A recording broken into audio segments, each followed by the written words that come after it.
안녕하세요. 오늘은 천일문 완성 중에서도 준동사의 역할에 대해서 한번 다뤄보도록 하겠습니다. 준동사가 아마 여러분들이 문법 공부를 하면서 첫 번째 맞이하는 시련이 아닐까 싶어요. 준동사. 여러분들이 초등학교, 중학교, 고등학교를 나오시면서 문법을 공부하실 때마다 준동사를 한 번씩은 꼭 공부를 하셨을 텐데 이번 강의가 여러분이 준동사를 정리하시는데 조금 도움이 됐으면 하는 마음으로 한번 촬영해 보도록 하겠습니다. 일단 준동사에 대해서 다루기 위해서는 저희가 먼저 체크해야 되는 게 있어요. 바로 품사와 문장 성분입니다. 이건 저번 강의에서도 했고 그 전 강의에서도 했던 것 같아요. 아마 이거는 매 시간 하게 될 겁니다. 아시겠죠? 품사와 문장 성분, 일단 우리 품사를 몇 개를 배우도록 하겠다? 그쵸, 4개를 배우도록 하겠다라고 했습니다. 제가 질문 던지는 거를 차근차근 다 대답을 해보세요. 자, 문장 성분은 몇 가지를 배우도록 하겠다? 4가지를 배우도록 하겠다라고 했어요. 자, 이랬을 때 저희가 제일 먼저 해야 되는 거, 품사는 단어의 종류였고요. 문장 성분은 문장 속에서의 자리 이름이라 그랬죠? 그러면 각각의 품사가 어느 자리에 들어갈 수 있는지 먼저 매칭해보라 그랬습니다. 명사는 언자리, 주목보, 주어, 목적어, 보어 자리에 들어갈 수 있다고 했고요. 동사는 동사 자리, 수로 동사 자리, 형용사는 보어 자리, 부사는 아무데도 못 들어간다. 여기까지 했습니다. 추가적으로 저희가 형용사나 부사 같은 애들을 묶어서 뭐라고 부른다 그랬죠? 형용사나 부사 같은 애들을 묶어서 수식어다 라고 부른다고 했고요. 수식이 뭐라 그랬지? 무언가를 꾸며주고 제안해주고 보충 설명해주는 말이라 그랬죠. 그런데 수식어가 굳이 2개가 있다라는 건 서로 다른 애들이란 뜻이라 그랬고, 이거는 각각 누구를 꾸며주고 누구를 수식해주는지에 따라서 달려 있을 것이다. 형용사는 누굴 꾸며준다? 명사를 꾸며주는 말이었고요. 부사는 누굴 꾸며준다? 명사 빼고 다 꾸며주는 거라 그랬죠. 명사 빼고 다가 누군데? 명사 빼고 다가 누군데? 명사 빼고 다. 여기 4개밖에 안 나와 있잖아요. 저희가 4개만 배울 거라 그랬죠? 4개 빼고 다라는 겁니다. 그리고 명사 빼고 다니까 동사, 형용사, 부사를 꾸며주고 플러스로 문장 전체까지 꾸며줄 것이다. 여기까지는 외우셔야 되는 겁니다. 기본적으로. 아시겠죠? 자, 그러면 이제는 제가 거짓말을 좀 섞어서 이해를 돕기 위한 스토리를 한번 짜볼게요. 자, 우리 what if 스토리를 한번 짜봅시다. What if. 자, 여기에 나무 한 그루가 있어요. 자, 나무 한 그루 있습니다. 그리고 여기에 빨간 무언가가 하나가 달려 있어요. 이게 뭘까요? 창의적인 사람이 아니고서는 보통은 사과라고 대답하겠죠. 자, 그리고 여기에 사람 하나가 이렇게 쳐다보고 있는 겁니다.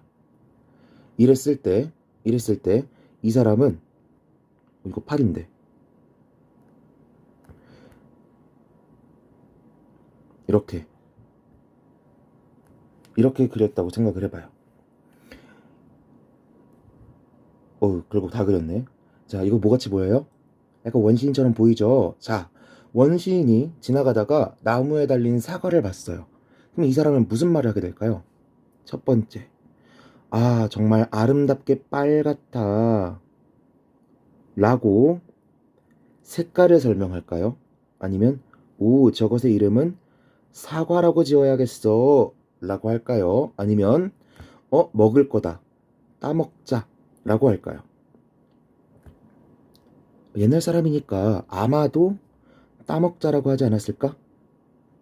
그쵸? 뭔가 red, 빨갛다라는 걸 설명한다기보다는 사과다, apple 이렇게 이름을 짓는다기보다는 뭔가 행동과 관련된 표현을 말했을 것 같단 말이에요. 그쵸? 자, 그래서 이게 팩트인지 아닌지 모릅니다. 상상의 나래를 펼쳐보자고. 우리가 언어가 발달해 오면서 어떤 품사부터 발달을 했을 것 같아요? 당연히 동사부터 발달하지 않았을까? 그래서 예를 들어서 모든 단어가 이만큼 있다고 치면 아마도 이게 팩트인지 아닌지는 모르겠지만 70% 정도 되는 단어들은 다 동사일 것 같지 않아요? 동사부터 발달했을 것 같으니까. 그리고 나머지 애들이 이 정도 차지하고 있지 않을까? 그쵸? 그럼 이 생각을 한번 해봐요. 이 생각을 한번 해보고 위로 다시 올라가 보는 거야. 자, 우리가 문장을 만들기 위해선 문장 성분들을 갖춰야 된다고 했는데 문장 성분의 종류는 총 4가지나 있어요. 그쵸? 문장 성분의 종류는 4가지인데 대부분의 단어들이 뭐에 속할 것이다? 동사에 속할 거란 말이야. 그럼 동사가 채울 수 있는 자리는 뭐밖에 없어요? 수로 동사 자리밖에 없어요. 우리는 뭐도 채워야 되는데 주어도 채우고 목적어도 채우고 보어 자리도 채워야 되는데 동사만 더럽게 많단 말이야. 그럼 어떻게 해야 돼요? 단어를 만들어줘야겠죠. 자, 그러면 단어를 어떻게 만들 건데? 달리다 라는 말을 명사로 한번 바꿔볼까요? 명사로 바꾸면 어떻게 되지? 아, 여기 딱 듣자마자 달리기라든지 달리는 것이라든지 이런 생각들을 하실 텐데 다들 어떻게 만든 거예요? 달리다에다가 조금 뭔가를 더해가지고 바꾼 거죠. 그쵸? 우리 상식적으로 그렇게 하잖아. 만약 이렇게 하면 어때요? 말랑불칼. 아, 오늘은 달리고 싶은 날이야. 그래서 나는 빨랑불깔롱 할 거야. 이런 식으로 만들었다고 쳐봅시다. 그러면 원어를 배우는 사람 입장에서 외워야 되는 단어가 많아져요? 줄어들어요? 많아지죠. 게다가 달리기, 달리는 것. 얘네는 앞에 달리라는 부분만 보더라도 뜻을 유추할 수가 있는데 이건 뜻을 유추할 수가 있어요? 없어요? 없어요. 굳이 새로운 단어를 만들 필요가 있다 없다? 없다라는 거야. 어떻게 하면 돼요? 살짝 뭔가를 덧붙이거나 살짝 뭔가를 바꿔줘서 비슷하게 변형만 시켜주면 되는 거예요. 오케이? 그래서 만들어진 방법이 바로 우리가 오늘 배우게 되는 준동사라는 아이입니다. 준동사라는 이름에서 알 수 있듯이 준동사는 뭐로부터 온 친구예요? 동사로부터 온 친구예요. 그쵸? 이 동사를 다른 품사로 바꿔주는 게 바로 준동사라고 생각하시면 됩니다. 다시 동사를 다른 품사로 바꿔서 사용하는 게 준동사예요. 그럼 생긴 꼬라지도 그렇고 의미도 그렇고 전부 다 동사의 뜻을 그대로 가지고 있겠지만 뭐만 바뀐 거예요? 품사만 다른 식으로 바뀐 거라고. 그러니까 우리가 뭐라고 부르는 거예요? 준동사다라고 부르는 거예요. 그러면 우리가 준동사로 바꾸지 않고 그대로 쓰는 동사를 우리가 뭐라고 부를 건데 그걸 우리는 관습적으로 본동사라고 부르긴 합니다. 아시겠죠? 그래서 제가 준동사, 본동사 이런 식으로 나눠서 부르면 준동사로 쓰이지 않은 애들을 그냥 본동사로 부르는구나. 문장 속에 있는 그냥 동사를 본동사라고 부르는구나 라고 이해하시면 되겠습니다. 아시겠어요? 자, 그럼 이 프로세스를 따라와서 제가 여기다가 다시 한번 적어볼게요. 준동사라고 하는 건 몇 가지 종류가 있어요. 첫 번째, 투부정사. 두 번째, 동명사. 세 번째, 분사. 제가 지금 강의를 몇 개 촬영 안 하긴 했지만 촬영하면서 계속 이렇게 목차를 짜고 있죠. 이런 식으로 목차로 한 번에 싹 틀을 잡고 가는 게 여러분의 공부에 정말 많은 도움이 됩니다. 이건 영어뿐만 아니라 다른 과목을 공부하실 때도 목차를 통해서 전체 틀을 확인하시고 그 다음에 다른 것들과의 관계를 살펴가면서 내용들을 보시는 게 훨씬 공부에 도움이 될 거예요. 그러니까 저보다 강의를 잘하는 선생님은 있을지 몰라도 정리하는 방식은 이게 더 효과적일 것이다 라고 믿고 따라오시면 되겠습니다.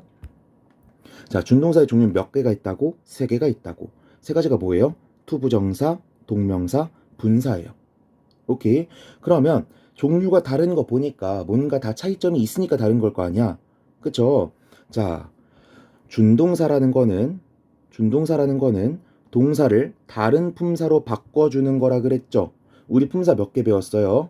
우리 품사 총 4개 배웠잖아요. 그러면 각각의 준동사마다 맡고 있는 품사의 종류가 다르겠죠. 그렇게 생각을 하셔야 되는 거죠. 이해됐죠? 자, 그러면 일단 부정사부터 한번 가볼게요. 투부정사.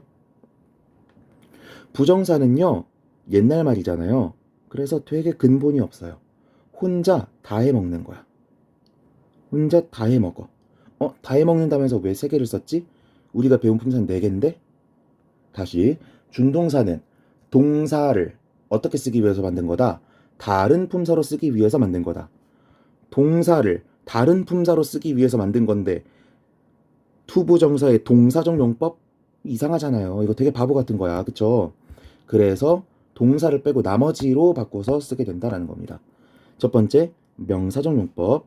두 번째, 형용사적 용법. 세 번째, 부사적 용법.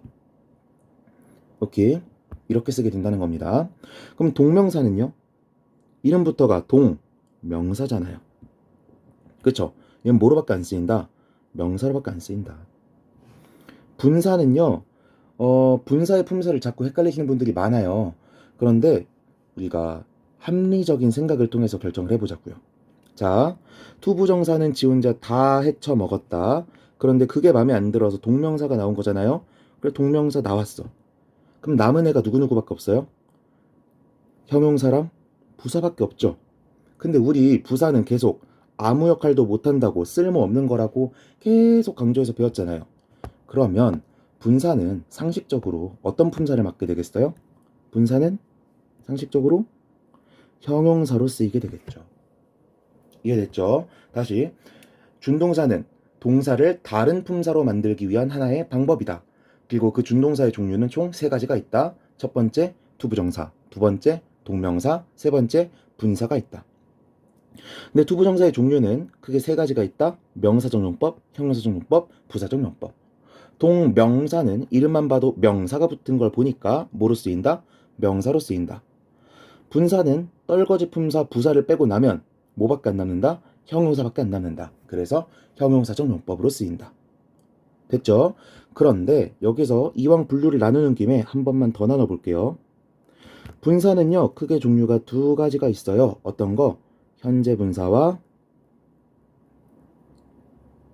과거 분사. 오케이. 문법 시간이 아니니까 깊게 들어가진 않겠지만 공교롭게도 동명사의 형태와 현재 분사의 형태가 똑같습니다. 그리고 과거 분사는 과거 동사의 형태랑 똑같은 경우가 많습니다. 그래서 앞으로 여러분은 이 세 가지 때문에 골치를 조금 썩게 되실 거예요. 아시겠죠? 자, 그러면 준동사의 종류 이렇게 나눠봤으니까 이제는 해석을 어떻게 할지 알아봐야겠죠?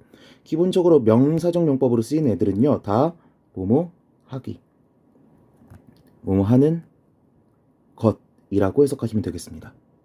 그러면 동명사도 뭐뭐 하기, 뭐뭐 하는 것이라고 해석이 되겠네요.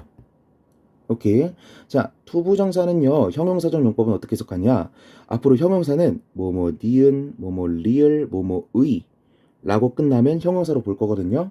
그래서 투부정사는 뭐뭐 할 혹은 뭐뭐 하는 정도로 해석을 하게 될 겁니다. 아시겠죠? 그럼 분사도 마찬가지겠네. 현재 분사는요, 나중에 배우겠지만 능동 혹은 진행의 의미를 가지고요. 과거 분사는요, 수동, 한국말로는 피동에 조금 더 가까운 경우가 많고요. 수동과 완료의 의미를 갖습니다. 그래서 제가 능동과 수동의 의미만 살려서 뜻을 적어보면 뭐뭐 하는, 뭐뭐 되는, 뭐뭐 당하는 이런 의미로 해석을 하게 될 거예요. 됐죠? 명사는 뭐뭐 하기, 뭐뭐 하는 것. 형사는 보통 니은, 리을, 의 정도로 끝나면 형사로 볼 건데 특히 투부정사는 뭐뭐 할 약간 미래적인 느낌을 담아서 해석을 할 거고 현재 분사는 뭐뭐 하는 니은을 붙여서 과거 분사는 뭐뭐 되는, 뭐뭐 당하는 이렇게 니은을 붙여서 해석을 하게 될 것이다. 됐죠? 자, 그럼 이제 진짜 골치 아픈 건 이 친구예요. 투부정사의 부사적 용법. 오케이. 자, 부사적 용법은요, 해석이 겁나게 다양해요. 어떻게 다양하다고요? 겁나게 다양해요.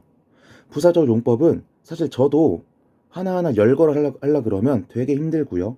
솔직하게 저는 투부정사의 부사적 용법 가르칠 때마다 책을 먼저 보고 들어가요. 안 그러면은 나열하기가 힘들어서. 그래서 여기다가 한번 나열을 해보겠습니다. 이건 저도 책을 봤어요. 첫 번째, 목적의 의미로 해석이 됩니다. 뭐뭐 하기 위해서. 두 번째, 감정의 원인으로 해석이 됩니다. 감정의 원인. 그래서 뭐뭐 해서. 세 번째, 판단의 근거를 나타냅니다. 뭐뭐 하다니 뭐뭐인 것을 보니 뭐뭐한 것을 보니. 네 번째, 조건의 의미를 나타냅니다. 뭐뭐 한다면. 다섯 번째, 결과의 의미를 나타냅니다. 결국 뭐뭐 하게 되다.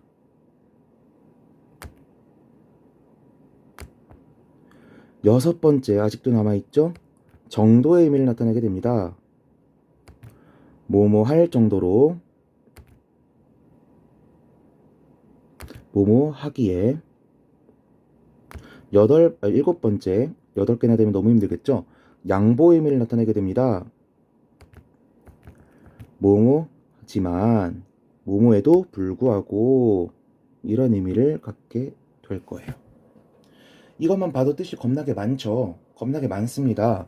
그래서 우리는 조금 몇 가지 뜻에 집중해서 공부를 할 건데요. 첫 번째, 뭐뭐 하기 위해서. 두 번째, 뭐뭐 해서. 세 번째, 뭐뭐 하기. 이 세 가지 뜻을 먼저 공부하게 될 겁니다. 왜? 나머지는 잘 사용되지 않거나 나머지 세 가지 뜻으로 억지로 우겨 넣더라도 의미 파악이 가능합니다. 예를 들어서 결과 뭐뭐 하게 되다는요, 잘못 해석하면 뭐뭐 하기 위해서라고 해석이 되는데, 사실 둘이 바꿔서 해석하더라도 의미를 파악하는데 그렇게 큰 문제가 생기지 않아요. 물론 영어 선생님에 따라서 말씀이 다를 수도 있습니다. 하지만 그렇게 제 느낌에는 큰 차이를 나타내지 않는 것 같다. 그리고 뭐뭐 하다니 뭐뭐 해서, 나중에 문법책에서 한번 확인해 보시면 전부 다 뭐뭐 해서 라고 해석을 하시더라도 사실 그렇게 다른 것 같지 않아요. 그래서 제가 알려드린 이 세 가지 뜻을 중심적으로 공부를 하시고요. 내가 수능 1등급이다, 혹은 공시 100점을 노리고 있고 터플이나 뭐 임용고시나 이런 것들을 공부하고 있다, 그러면요, 결과의 의미와 조건의 의미까지는 반드시 학습을 하셔야 됩니다. 생각보다 자주 쓰이는데 왜 자주 쓰이는지 모르겠어요. 빈도는 낮다고 하는데 생각보다 자주 만나게 되긴 합니다. 그리고 대부분의 학생들이 고등학교에 가면 문법을 체계적으로 공부하지 않기 때문에 얘네를 까먹어요. 그래서 해설지를 보더라도 왜 해석이 이렇게 되는지 모르겠다는 얘기를 많이 합니다. 그러니까 여기까지는 나중에 실력을 보강하기 위한 사람들은 꼭 관련 예문들을 찾아보고 학습을 하셔야겠습니다. 됐죠? 자, 그럼 이렇게 투부정사를 쭉 정리해봤는데, 자, 저희 한 가지만 더 짚고 넘어가 봅시다. 저희 지금 준동사가 뭐라고 배웠죠? 준동사는 동사를 다른 품사로 바꿔서 쓰는 게 준동사라 그랬죠. 그쵸? 근데 제가 첫 시간부터 강조했던 거 있어요. 우리는 품사를 반드시 외워야 한다. 여러 개 외우라는 것도 아니고 명동, 형부 이 네 가지는 반드시 외워야 한다 라고 강조를 했습니다. 왜 외워야 된다 그랬죠? 품사는 각 단어가 어떤 문장 성분이 될 수 있는지를 결정해 주기 때문이라 그랬어요. 이해됩니까? 이해돼요? 명사는 주목보 자리에 들어가잖아. 동사는 수로동사 자리에 들어가잖아. 형용사는 보어 자리에 들어가잖아. 부사는 아무 데도 안 들어가잖아. 이렇게 품사만 알고 있더라도 문장 성분 어디에 들어갈지를 알 수가 있다는 거예요. 그렇죠? 그리고 제가 투부정사에 대해서 처음에 설명할 때, 준동사에 대해서 설명할 때 왜 동사를 다른 품사로 만든다 그랬어요? 우리가 채워야 되는 문장 성분의 자리는 주어, 목적어, 보어 자리도 있는데 동사만 가지고는 동사 자리밖에 못 채우니까 문장 성분의 자리를 채우기 위해서 준동사를 쓰는 거라 그랬죠. 그러면 우리가 각각의 용법을 배웠잖아요. 그럼 이 용법에서 진짜 중요한 건 뭐예요? 진짜 중요한 거? 각각이 어느 자리에 들어갈 수 있느냐를 아는 게 중요한 거겠죠. 오케이? 준동사도 똑같단 말이야. 동사를 준동사인 투부정사로 바꿨었어요. 근데 명사적 용법으로 쓰였어. 그럼 어느 자리에 들어가겠어? 주어, 목적어, 보어 자리에 들어가겠죠. 형용사로 쓰였어. 어느 자리에 들어가겠어요? 보어 자리에도 들어가고 수식어로 사용되면 명사를 수식하는 기능을 하겠죠. 오케이. 부사적 용법으로 쓰이면 명사 빼고 다 수식하는 기능을 하겠죠. 동명사는 명사잖아요. 그러면 주어, 목적어, 보어 자리에 들어가겠죠. 현재 분사는요, 형용사로 쓰인 다음에 과거 분사도 형용사로 쓰인 다음에 그럼 어떻게 되겠어요? 첫 번째, 보어 자리에도 들어가고 명사를 수식하는 기능으로도 사용이 되겠다라는 겁니다. 이해됐죠? 기본적으로 준동사는 이렇게 정리하시면 더 이상 공부할 게 없는 겁니다. 아시겠죠? 제가 지금까지 설명했던 순서대로 차근차근 따라오시고 복습하실 때도 한 번 정도는 이런 논리대로 쭉쭉쭉쭉 뻗어나가시는 공부를 해보셨으면 좋겠어요. 아시겠죠? 자, 그러면 문법을 먼저 설명하는 단계니까 하나만 더 가봅시다. 우리가 문법책을 펴보시면요. 준동사의 성질이라는 챕터를 만날 수가 있습니다. 준동사의 성질이라는 건 모르긴 몰라도 투부정사, 동명사, 분사 모두가 가지고 있는 특징이란 뜻이겠죠. 그러면 셋의 공통점이 뭐예요? 셋 다 뭐로부터 나왔다? 동사로부터 나왔다는 특징을 가지고 있잖아. 그쵸?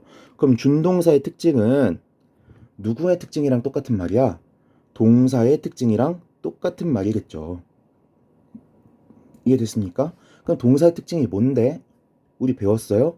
배웠어요. 어디서? 문장의 5형식 첫 시간에서 다 배웠다고요. 뭔데? 일단 문장의 5형식부터 써볼까요? 1형식은 주어, 동사. 2형식은 주어, 동사, 보어. 3형식은 주어, 동사, 목적어. 4형식은 주어, 동사, 간접 목적어, 직접 목적어.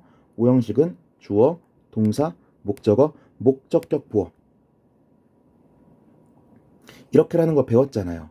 그쵸? 첫 시간에는 어디까지 나왔냐면 주부랑 술부 이런 식으로 나누고 들어갔었고요. 기억나실까요? 전 항상 판서를 비슷하게 하는데. 자, 그러면 봅시다. 이 부분을 주부라고 불렀고 이 부분을 술부라고 불렀습니다. 그쵸?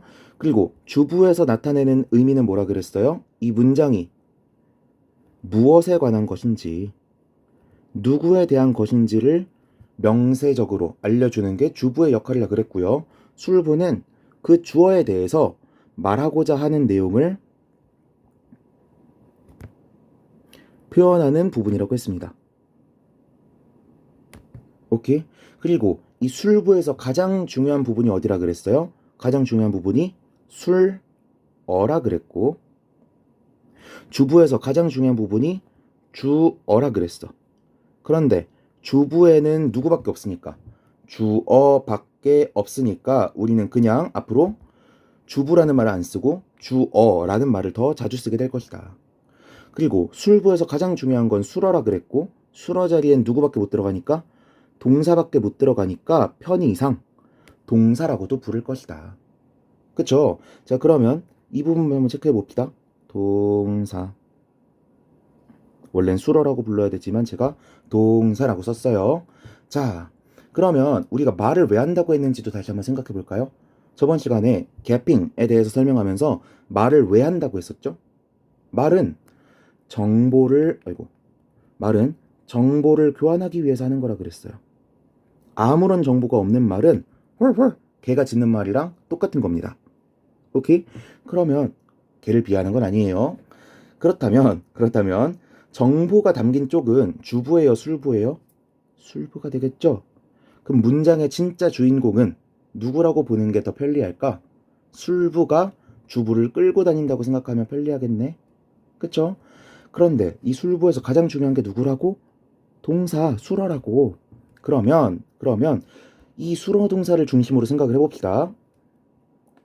내가 내용을 말할 건데 그 내용이 누구에 대한 것인지 명세화해 주려고 주어를 쓰는 거란 말이야. 그러면 동사가 주어를 데리고 다닌다 라고 생각을 해도 상관없을까요? 동사가 주어를 데리고 다니는 거다. 아, 이렇게 생각해도 되겠네. 두 번째, 제가 동사의 유형에 따라서, 동사의 의미에 따라서 뒤에 어떤 보충어를 달고 다닐지가 결정된다고 했었어요. 기억나나요? 뒤에 아무것도 안 달고 올 건지, 보어만 달고 올 건지, 목적어만 달고 올 건지, 목적어를 두 개 달고 올 건지, 목적어랑 보어를 달고 올 건지. 이거는 누가 결정하는 거라 그랬어? 수러 동사가 결정하는 거라 그랬죠. 아, 뒤에 뭘 달고 올지도 동사가 결정하네. 여기까지 됐죠? 그리고 하나 더, 동사를 수식해주는 친구들은 누구였어요? 수식어 중에 형용사였어요? 부사였어요? 부사였죠. 아, 그래. 부사가 수식을 하는구나. 오케이? 이렇게 된단 말이에요. 그러면 우리 준동사의 성질은 곧 동사의 성질이라며? 그쵸? 근데 우리 동사의 성질을 몇 가지나 파악했어요? 세 가지나 파악했네요. 그러면 이게 그대로 뭐가 되는 거야? 준동사의 성질이 되는 거겠네요. 이해됐습니까? 원래 우리가 준동사가 아니라 본동사로 쓰이던 동사가 뒤에 보어를 달고 오는 애였어. 그러면 투부정사로 쓰든 동명사로 쓰든 뒤에 뭐를 똑같이 달고 올 거다? 보어를 똑같이 달고 올 거다. 원래 동사가 목적을 달고 오는 애였으면 똑같이 뒤에 목적어를 달고 올 거다. 아시겠습니까? 됐죠? 자, 그러면 우리 동사의 성질을 쭉 써놓은 거잖아요. 그쵸?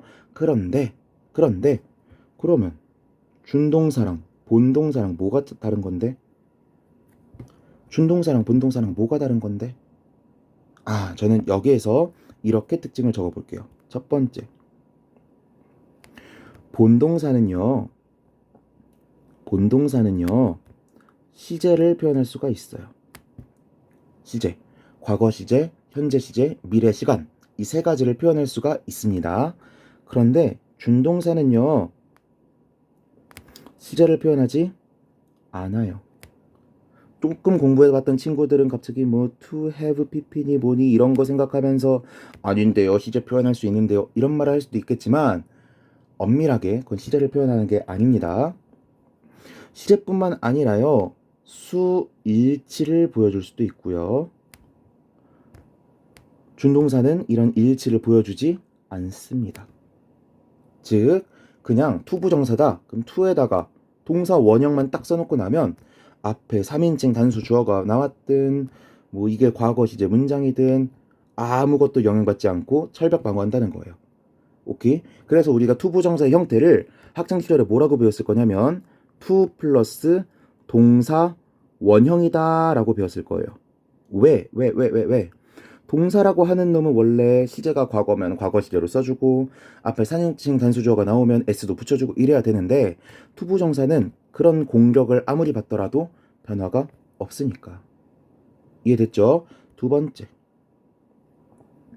본동사는요 문장에서 한 개만 나올 수 있어요. 한 절당 절 하나당 한 개씩만 나올 수 있지만 준동사는 킹론상, 이론상 한 절에, 한 문장에 무한개가 나올 수가 있습니다.